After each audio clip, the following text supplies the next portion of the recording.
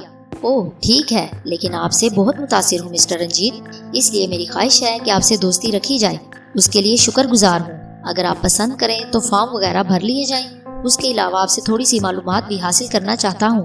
حاضر ہوں، میں نے جواب دیا، اور یہاں سے پھر ایک دوسرے بڑے کمرے میں آ گئے۔ یہ کمرہ بھی ایک ہال کی حیثیت رکھتا تھا۔ یہاں پڑی ہوئی نشستوں پر ہم سب بیٹھ گئے، فارم ہمارے سامنے لا کر رکھ دیے، اور میں نے اور رمیش نے گروہ میں شمولیت کے فارم بھر دیے۔ سب نے مبارکباد دی۔ ہاں مسٹر رنجیت پرکاش، آپ سے کچھ سوالات کرنا چاہتا ہوں۔ فرمائیے مسٹر بیرن، کیا آپ پستول چلانا جانتے ہیں؟ جی ہاں۔ نشانہ کیسا ہے؟ قابل اعتماد، میں نے جواب دیا۔ خوب، فنون حرب میں اور کچھ؟ ضرورت کے تمام کام کر لیتا ہوں، ان میں کچھ کا مظاہرہ تو دیکھ چکے ہیں۔ ڈرائیونگ آتی ہے؟ ہاں۔ قابل اعتماد، گڈ۔ یہی تمام سوال مسٹر رمیش آپ سے ہیں، تقریباً سب کے جواب یکساں سمجھ لیں۔ دوسرا سوال، کیا آپ کو کسی سے لگاؤ ہے؟ مطلب یہ کہ کوئی ایسا رشتہ دار جس سے آپ بہت محبت کرتے ہیں اور کہیں دور جا کر اس کے لیے بے چین ہو جائیں۔ ایسا رشتہ دار نہ صرف یہاں بلکہ پورے سنسار میں کوئی نہیں۔ ٹھیک، شادی تو نہیں کی آپ نے؟ نہیں۔ محبت، میرا مطلب ہے کسی لڑکی سے؟ بیرن نے پوچھا، اور میرے ہونٹوں پر مسکراہٹ پھیل گئی۔ میں نے ٹریسا کی طرف دیکھا اور وہ بھی مسکرانے لگی۔ ہاں، اور ٹریسا کا چہرہ کھل اٹھا، حالانکہ اس وقت میرے ذہن میں ٹریسا نہیں روپا تھی۔ آپ اس لڑکی سے شادی کریں گے؟ اس بارے میں کچھ کہہ نہیں سکتا۔ خیر، یہ آپ کا ذاتی مسئلہ ہے مسٹر رنجیت۔ بہرحال ہماری ضرورت پر چند گھنٹوں کے نوٹس پر آپ ہمارے ساتھ کہیں جانے کو تیار ہوں گے؟ ہاں۔ میں سوالات لکھوں؟ ایک سوال میں بھی کروں گا مسٹر بیرن۔ ضرور۔ میری زندگی پر، میرا مطلب ہے میرے ذاتی معاملات پر تو کوئی پابندی نہیں ہوگی؟ میری مراد ہے کسی شہر میں کہیں بھی اگر مجھے کوئی لڑکی پسند آ جائے تو؟ او ہاں، یہ تو ہر نوجوان کا حق ہے، بیرن نے مسکراتے ہوئے کہا، اور میں نے رمیش کو آنکھ ماری۔ رمیش نے نتنے پھلائے۔ پھر جب ہم اپنے کمرے میں واپس آ رہے تھے تو رمیش نے سینہ پھلا کر کہا، سمجھے جناب، یہ تو ہر نوجوان کا حق ہے۔ ہاں، لیکن جائز حدود میں۔ اب یہ جائز اور ناجائز کا چکر نہیں چلے گا۔ جی ہاں، ہمیں پوری آزادی ہے، اس لیے اب کمرے میں چلیے۔ اور رمیش ایک دم رک گیا۔ اتفاق تھا کہ سامنے سے ایسی لڑکی آ رہی تھی جو ٹریسا کے ساتھ کافی لے کر آئی تھی۔ رمیش نے اسے آواز دی اور لڑکی جلدی سے نزدیک گئی۔ تمہارا نام مجھے معلوم نہیں مس؟ ایلی، اس نے جواب دیا۔ او ایلی، ہاں یہی نام تو تھا اس کا، رمیش نے کہا۔ کس کا جناب؟ میری محبوبہ کا۔ تمہیں اس کے بارے میں کیا بتاؤں، عجیب لڑکی تھی، بالکل تمہاری طرح خوبصورت۔ ابھی اپنے ساتھی سے میں اس بارے میں گفتگو کر ہی رہا تھا، میں نہیں بتا رہا تھا کہ یہ لڑکی ایلی سے کس قدر ملتی جلتی ہے، مگر تعجب ہے تمہارا نام بھی ایلی ہے۔ آپ کی محبوبہ کہاں ہے جناب؟ لڑکی مقامی تو تھی نہیں کہ شرما جاتی، اور پھر رمیش بھی ایک خوبصورت نوجوان تھا۔ او، اب وہ کہاں ہے؟ وہ تو اب منو مٹی کے نیچے دفن ہو گئی۔ او، کیا وہ مر گئی؟ ہاں، اچھی لڑکی تھی۔ کیا تم مجھے کچھ وقت دے سکتی ہو؟ میں اپنا غم کم کرنا چاہتا ہوں، تم سے باتیں کروں گا۔ ہاں، میں اب فری ہوں، لڑکی نے جواب دیا۔ تب مسٹر رنجیت، میں ایلی کے ساتھ جا رہا ہوں، امید ہے آپ محسوس نہ کریں گے، رمیش نے کہا، اور میرے جواب کا انتظار کیے بغیر آگے بڑھ گیا۔ میں نے ایک گہری سانس لی۔ بہرحال جس کے لیے در بدر پھرتے اور سرگردانتے رہتے، میں اپنے کمرے میں آ گیا اور لباس وغیرہ تبدیل کر کے آرام دہ کرسی پر دراز ہو گیا۔ سونے کو دل نہیں چاہ رہا تھا۔ پتا جی سے ہونے والی گفتگو کے بارے میں سوچتا رہا۔ میرے دل میں نفرت کی چنگاریاں سلگ رہی تھیں اور میں ان سے انتقام لینے کے منصوبے بناتا رہا۔ اسی وقت دروازہ کھلا اور ٹریسا نے اندر جھانکا۔ او، آپ تنہا ہیں مسٹر رنجیت؟ اس نے کہا۔ آؤ ٹریسا، میں نے جواب دیا اور وہ اندر آ گئی۔ مسٹر رمیش کہاں چلے گئے؟ ایلی کے کمرے میں۔ ایلی؟ ارے، اس کی مسٹر رمیش سے دوستی کیسے ہو گئی؟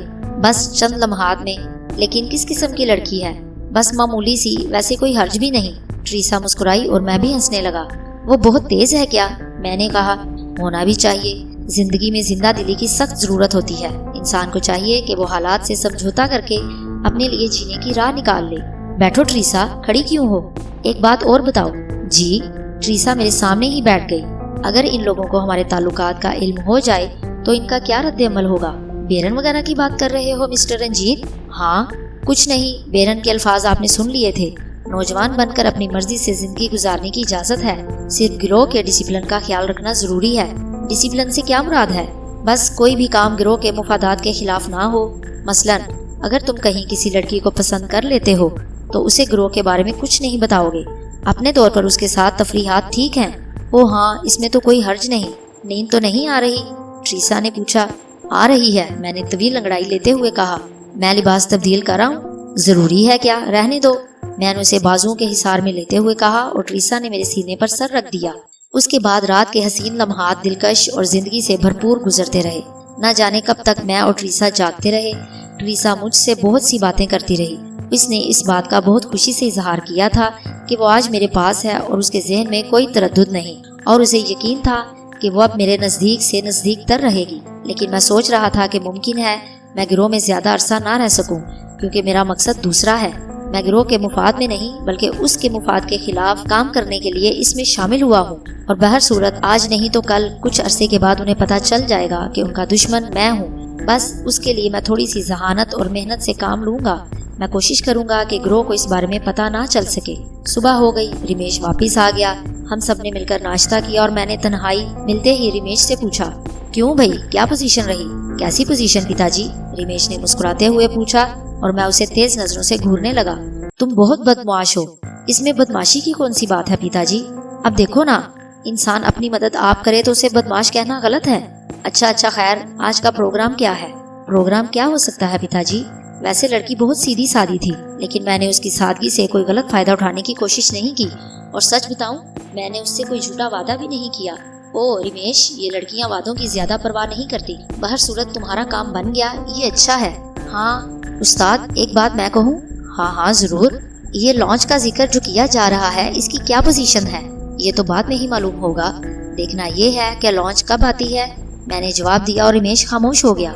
بہر صورت اب کوئی ایسا مسئلہ تو ہمارے سامنے تھا نہیں، صرف لانچ کا انتظار تھا، اور تیسرے دن ٹریسا نے اطلاع دی کہ آج لانچ ساحل پر لگ گئی ہے۔ اس کا مطلب یہ ہے کہ آج بیرن اور دوسرے لوگ اب روانگی کی تیاریاں کر رہے ہوں گے۔ ہاں ٹھیک ہے ٹریسا، تمہیں یہاں کچھ تیاریاں تو نہیں کرنی؟ رنجیت، نہیں، میں نے تو کوئی تیاری نہیں کرنی۔ میرا مسئلہ ہے ہی کیا، بس تھوڑے سے سامان کی ضرورت ہے، وہ مسٹر بیرن نے منگوا دیا ہے۔ اس کے علاوہ مسٹر بیرن نے میری دیگر ضروریات بھی پوری کر دی ہیں۔ ہاں، وہ تمہارے سوٹ سلنے کے لیے دیے گئے تھے، وہ بھی آج منگوا لیے گئے ہیں۔ میرا خیال ہے بینو انہیں لے آیا ہوگا۔ ویسے کافی خیال رکھا جا رہا ہے میرا ٹریسا، میں نے مسکراتے ہوئے کہا۔ کیوں نہ رکھا جائے، تم گروہ کے ایک اہم رکن ہو۔ ابھی سے؟ ہاں۔ کیوں؟ ابھی تو میں نے گروہ کے لیے کچھ کیا بھی نہیں، کیونکہ مسٹر بیرن تم سے کافی امیدیں وابستہ کر چکے ہیں۔ میں نے گہری سانس لے کر کہا۔ ویسے میں دل ہی دل میں سوچ رہا تھا کہ مسٹر بیرن میرے لیے جتنی امیدیں مجھ سے وابستہ کر چکے ہیں، اس کا جو نتیجہ نکلے گا وہ ان کے لیے بڑا غیر متوقع ہوگا۔